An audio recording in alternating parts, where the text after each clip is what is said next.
There's a silent wealth killer in Canada, and no, it's not inflation, bad markets, or overspending. It's unmanaged taxes. We meet business owners every week who have built incredible success, seven figures in retained earnings, real estate, investment portfolios, but they're still leaking money every single year because their system isn't optimized for how Canada's tax structure actually works. And here's the thing. The wealthy aren't doing anything shady or even secret. They're just using the rules better than most people understand them. So today, what we're going to do for you here is we're going to show you the lessons. We have 5 actual lessons that we teach our clients to legally reduce taxes, create flexibility, and build lasting wealth. And we're going to show you exactly where each of these lessons fits into our 4-phase system around vision, wealth reservoirs, optimization, and legacy, which are the elements that we believe make up a healthy financial system for business owners and high net worth individuals in Canada. Let's not waste any time. We're going to dig into lesson number 1, which is most Canadians build wealth without a plan, also known as what we call the vision gap. So before we talk about tactics, the first problem is that most business owners start building wealth backwards. They invest, they incorporate, they buy real estate, but they never actually stop to define why or what the actual plan is behind it. Exactly. And that's where our first phase comes in, where we talk about vision. If you don't know what your financial freedom actually looks like for you, like what lifestyle you want, when you want it, and what kind of legacy you're actually trying to build, then every decision after becomes reactive rather than proactive. The vision gives you clarity on what enough actually looks like so that you can actually reverse engineer a strategy that gets you there efficiently, instead of just collecting assets and hoping it all works out in the end. So I want you to pause for a second and think to yourself, do you fall into this category? Whether incorporated or not, you should be thinking about whether you have a clear vision for why you're doing what you're doing when you're budgeting personally and corporately, and what you're actually doing to invest. What sort of lifestyle are you looking for? What sort of runway do you have in the business? Do you want to run the business for 10 years, for forever? Do you want to get out of the business as soon as possible? Ultimately, at the end of the day, having a clear vision will help you determine exactly what you need to do next to get closer to that end goal. Yeah, and even on the granular level, you mentioned this earlier too, is having that budget. Like, what are the numbers that help you achieve that? What do your numbers look like now in terms of lifestyle? And what do you want those numbers to look like when you are, say, phasing down and thinking about 5 years, 10 years, 15 years, 20 years even, and what this is?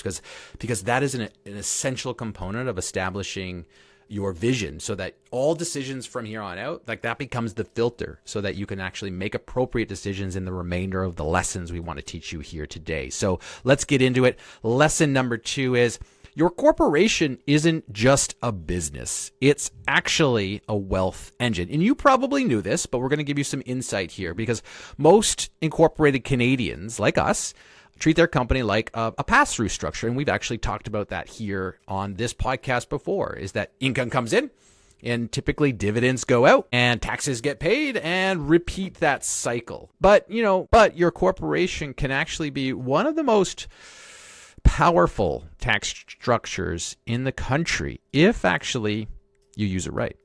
That's right. That means doing things like, for example, income splitting where it's still allowed, right?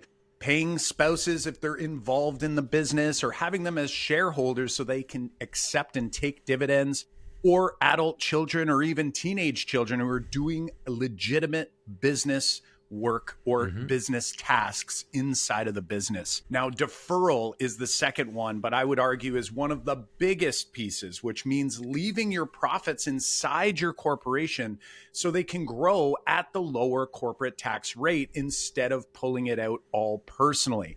Yes, we know as your business becomes more successful and you start to earn beyond $500,000 of net operating income each year, you will be subject to a slightly higher taxation rate. Here in Ontario, 26.5% is still a lot less tax than you might be paying personally if you were taking those dollars at a personal level. So defer those profits inside the corporation for as long as you possibly can. Keep those dollars whole and grow them from there.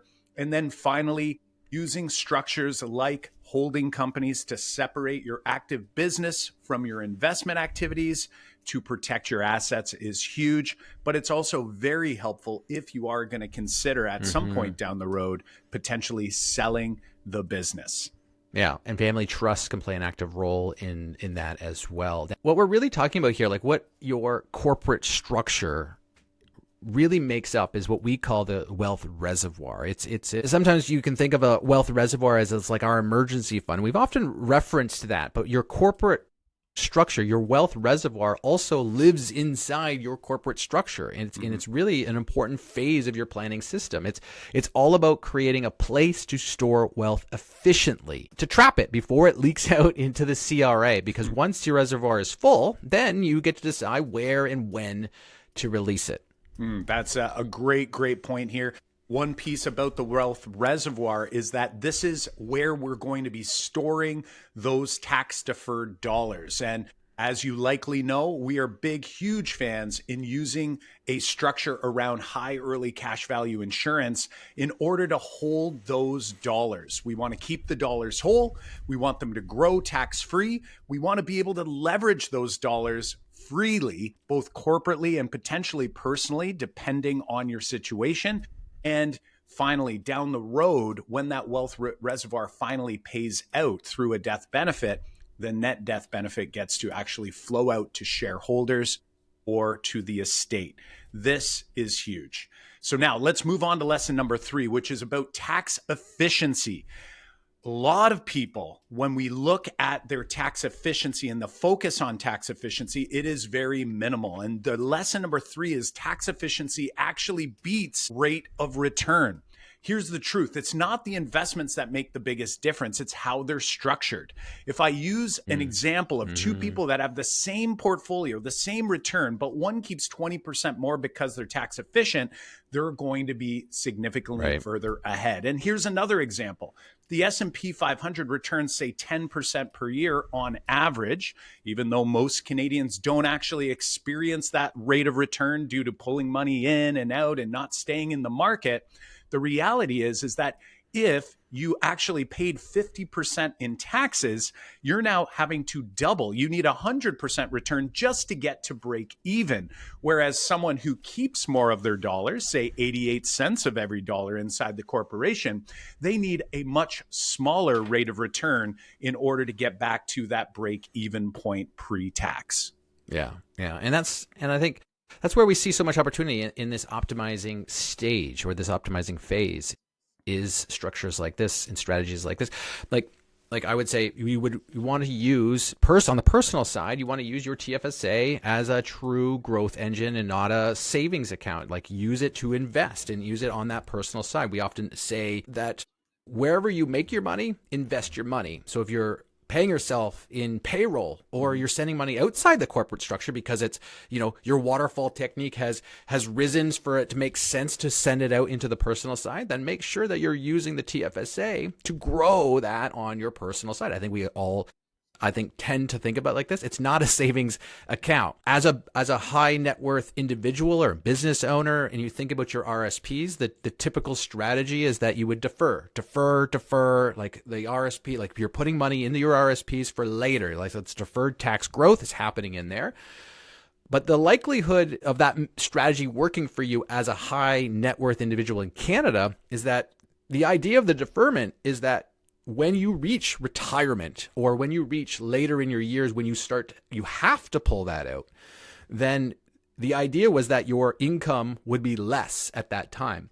But that's not likely the scenario you're actually aiming for. You're a high net worth individual. You lump in some of the old age security, CPP. All of a sudden, now you're earning more than what you were earning maybe before. And so what we would recommend is strategically is start melting down those RSPs as early as you can, because that can actually help you save tax in the long run.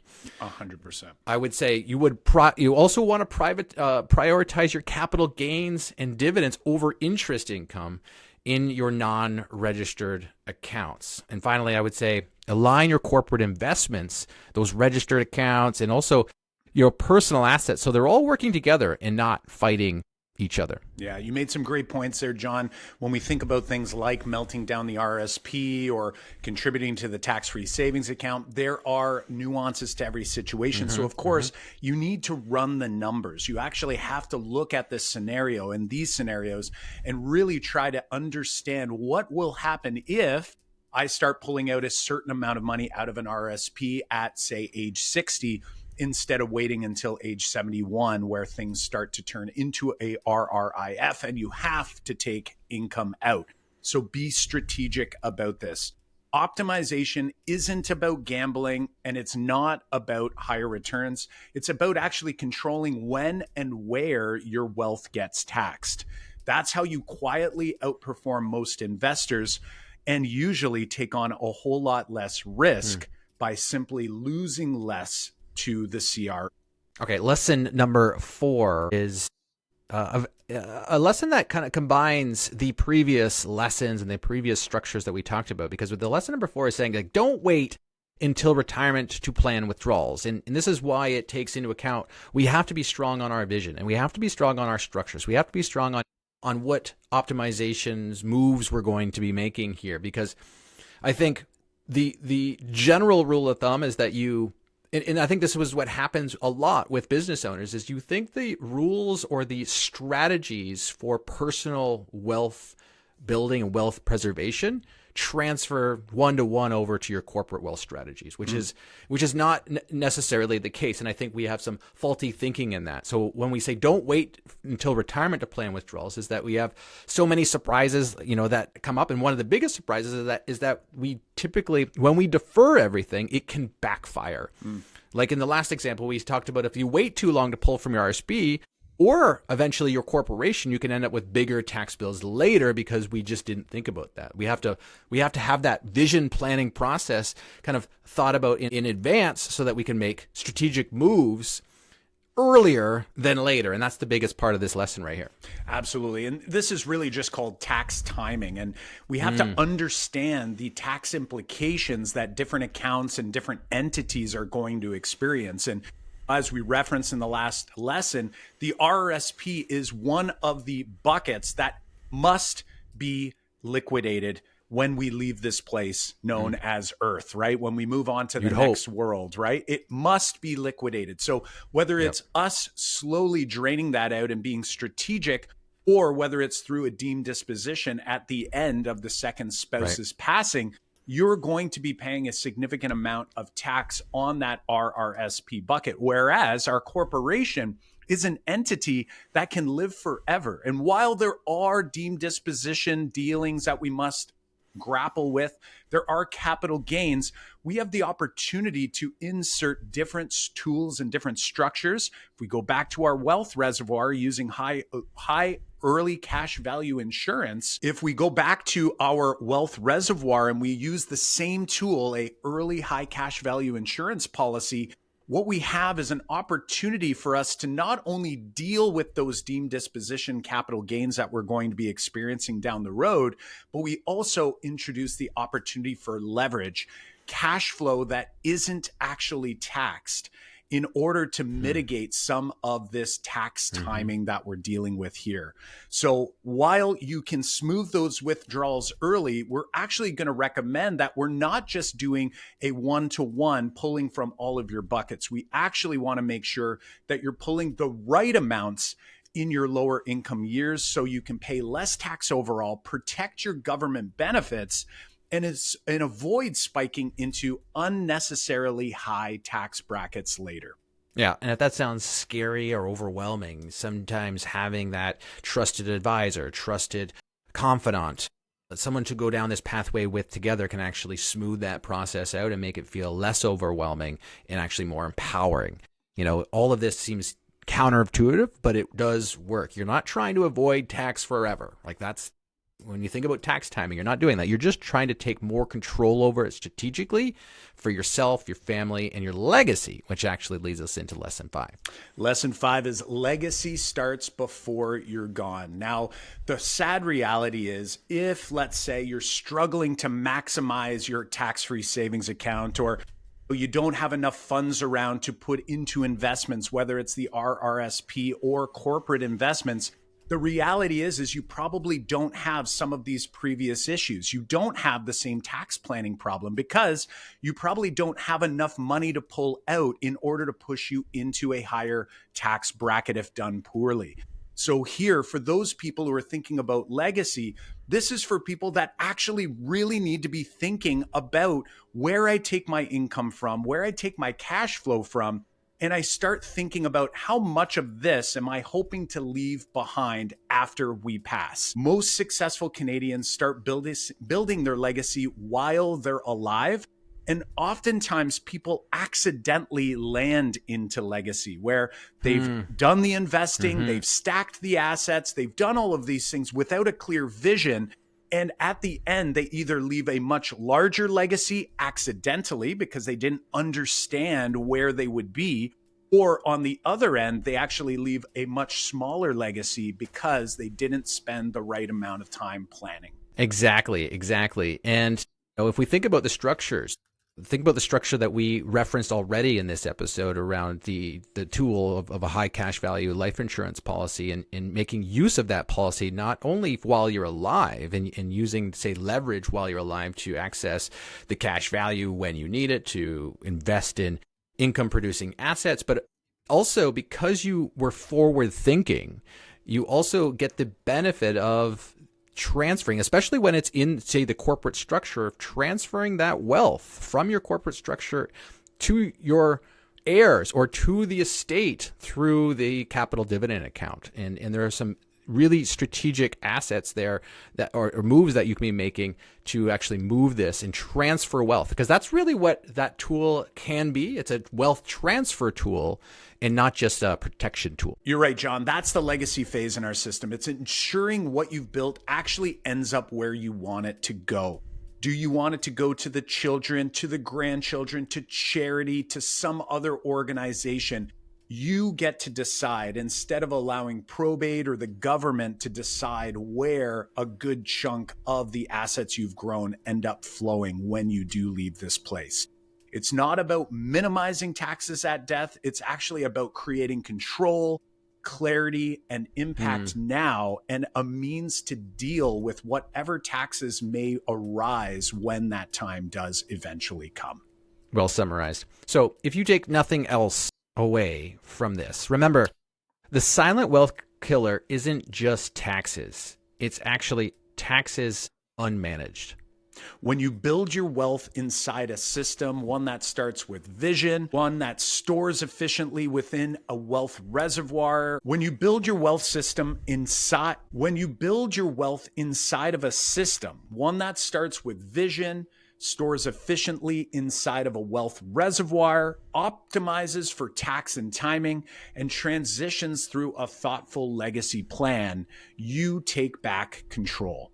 And that's how you move from just earning money to engineering your financial freedom. So if you want to see how your current setup fits into our 4-phase model, take our free wealth health assessment over at CanadianWealthSecrets.com/pathways. And if you're ready to start a conversation with us, you can book a free strategy session over at CanadianWealthSecrets.com/discovery. Just a reminder, the content you heard here today is for informational purposes only. Should not construe any information as legal, tax, investment, or financial advice. And one more reminder, Kyle Pearce is a licensed life and accident and sickness insurance agent and the president of corporate wealth management here at Canadian Wealth Secrets.